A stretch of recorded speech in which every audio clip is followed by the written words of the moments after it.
उत्तराखंड में पिछले लंबे समय से चारधाम यात्रा मार्ग का काम चल रहा है।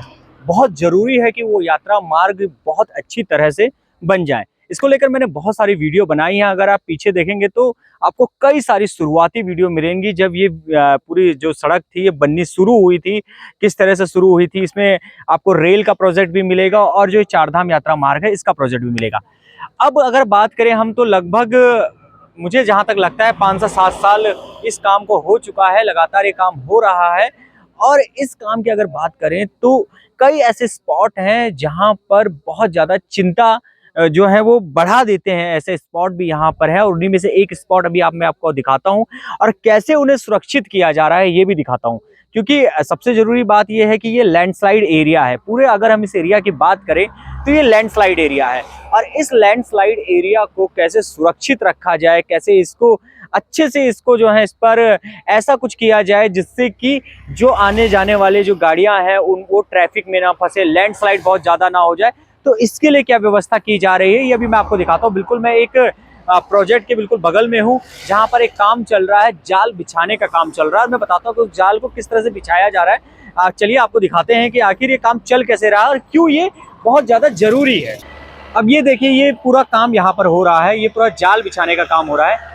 ये सारे मजदूर आपको जो दिख रहे हैं, ये लड़के जो काम कर रहे हैं, ज्यादा उम्र के तो ये नहीं लग रहे हैं। ये सारे के सारे बंगाल से आ रखे हैं, इनकी टीम शायद बंगाल से है। और ये यहाँ पर पहले इस एरिया को पहले आप देखिए कितना खतरनाक ये पूरा एरिया है। यहाँ पे देखिए लगातार यहाँ पर लैंडस्लाइड हो रहा है, धीरे धीरे जो पत्थर हैं वो गिरते जा रहे हैं, पूरे के पूरे जो है वो पत्थर गिरते जा रहे हैं। और आप देखिए ये पूरा काम यहाँ पर चल रहा है। और अब बात करें हम सड़क की, ये देखिए सड़क है, 2 लेन सड़क है, लगभग 2 लेन अभी बची हुई है। सबसे ज्यादा जरूरी है कि ये सड़क इसी तरह से खुली रहे। अभी चारधाम में चल रहा है और चारधाम में हजारों की संख्या में श्रद्धालु आ रहे हैं, लाखों की संख्या में इस मार्ग में हर दिन। ये इसमें सिर्फ गाड़ियां ही गाड़ियां सुबह से शाम तक चल रही हैं। इस वजह से बहुत जरूरी है कि ये हमेशा खुला रहे, क्योंकि अगर 2 घंटे भी बंद हुआ तो आप अंदाजा लगा सकते हैं कि कितना लंबा यहाँ पर जाम लग जाएगा। अब इनको देखिए आप, ये देखिए ये काम चल रहा है और कितना ज्यादा कठिन काम है। ये लड़के ऊपर चढ़े हुए हैं, ये यहाँ पर जाल बिछाएंगे। पहले यहाँ पर मशीन से यहाँ पर इस तरह की ये जो अगर इनको पता नहीं क्या कहते हैं टेक्निकल भाषा में, पर मुझे ऐसा लग रहा है जैसे एक छड़ टाइप की है। आप देखिए इंजीनियर हैं लेकिन अभी वो अपना काम कर रहे हैं तो उन्हें डिस्टर्ब करना बिल्कुल सही नहीं है। आप देखिए ये इस तरह के ये पूरे यहाँ पर इनको लगाया जा रहा है ड्रिलिंग करके। आप देखिए ये ड्रिलिंग करके ये लगाया जा रहा है इनका। ये देखिए आप सामने देख सकते हैं वो लड़का यहाँ पर लगा रहा है, तो इसको ड्रिलिंग करके इनको अंदर डाला जा रहा है। ड्रिलिंग करने के बाद इनमें जाल लगाया जाएगा। जाल लगाने के बाद जो पत्थर हैं वो पत्थर यहाँ पर अटक जाएंगे। बहुत ज्यादा जरूरी है कि इस तरह से जो पत्थर गिरते रहते हैं, जो जाल गिरते रहते हैं, उनको रोका जाए। माफ कीजिए, जो जाल नहीं, जो पत्थर गिरते रहते हैं उनको रोका जाए। तो बहुत ज्यादा जरूरी है इस तरह के जाल बिछाने, जिनकी अलग अलग जगह में जो किया जा रहा है। आप देखिए यहाँ पर भी किया जा रहा है इसी तरह से। पहले यहाँ पर ड्रिलिंग की जा रही है, ड्रिलिंग करने के बाद ये जो भी है, जो भी टेक्निकल भाषा में कहते होंगे, इन्हें लगाया जा रहा है। इसके ऊपर फिर जाल बिछाया जाएगा और जाल जब बिछ जाएगा तो जो पत्थर हैं वो नहीं गिरेंगे। इसलिए ये बहुत ज़्यादा ज़रूरी है, लेकिन काम भी कितना कठिन है। और ऊपर आप देखेंगे तो सबसे ऊपर में पेड़ हैं, वो पेड़ लगातार अगर इस तरह से जाल नहीं बिछाएं तो जो बारिश होती है, बारिश में लैंडस्लाइड से वो गिरते रहते हैं और इसी की वजह से काफ़ी यहाँ पर देर देर तक ये रास्ता बंद रहता है। पर ये बिछाने बहुत ज़रूरी है। और चारधाम यात्रा मार्ग की अगर बात करें तो उसमें तो लगातार काम चल ही रहा है, चलता ही जा रहा है और बहुत ज़रूरी है कि ये काम जल्द से जल्द पूरा हो जाए।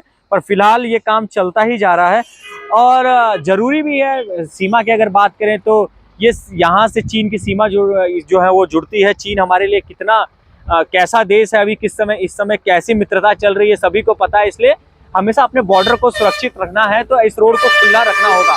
बाकी चारधाम तो यहाँ से चल ही रहा है, इसलिए बहुत ज़्यादा जरूरी ये सड़क हो जाती है। बाकी आप देखिए किस तरह से यहाँ पर पूरे जालों को बिछाने का काम चल रहा है। हो सकता है कि जब हम यहाँ से लौट के जाएं तो तब तक ये जाल बिछ चुका हो और ये थोड़ा सा जो है वो सेफ एरिया बन जाए। अभी जिस तरह से मैं आप लोग को दिखा रहा था कि जाल लगाए जा रहे हैं और उन जालों के बाद लैंडस्लाइड जो एरिया होते हैं उन पर काफ़ी कंट्रोल पा लिया जाता है। फ़िलहाल मैं जिस जगह में आया हूँ ये बहुत पहले यहाँ पर जाल बिछाए गए थे। आप देखिए ये भी एक लैंडस्लाइड एरिया था, बहुत लैंडस्लाइड यहाँ पर होता था, पर उसके बाद यहाँ पर जाल बिछा दिया गया। आप लोगों को शायद दिखे नहीं क्योंकि अगर एक तो लाइट जो है वो अगेंस्ट है, इस वजह से ठीक से जो है फोकस नहीं हो पा रहा है। लेकिन इस पूरी जो पहाड़ी है इसमें जाल लगा रखा है। ये पुरानी टेक्निक से लगाया गया था। ये पहले जब सड़क बन रही थी, यहाँ पर बहुत ज़्यादा लैंडस्लाइड जब होता था, तो उसको देखते हुए इस एरिया को पूरा जो है इस पर जाल लगा दिया गया था। पर वो जो टेक्निक है वो नई टेक्निक है। जब वो लग जाएगा जाल तब पता चलेगा कि कितना कामयाब है कितना नहीं है। लेकिन फ़िलहाल आप देखिए कि इस तरह से जाल लगाया जाएगा। ये पूरा एरिया जो है जिस तरह से ये कंट्रोल में हो गया है उसी तरह से कंट्रोल में हो जाएगा। आप देखिए, थोड़ा सा पास चलता हूँ मैं आप लोगों को और दिखाता हूँ कि यहाँ पर कैसे जालों को लगाया गया है। अगर आपको दिखा सकें थोड़ा सा, ये देखिए इस तरह की जाल इसमें लगाई गई है।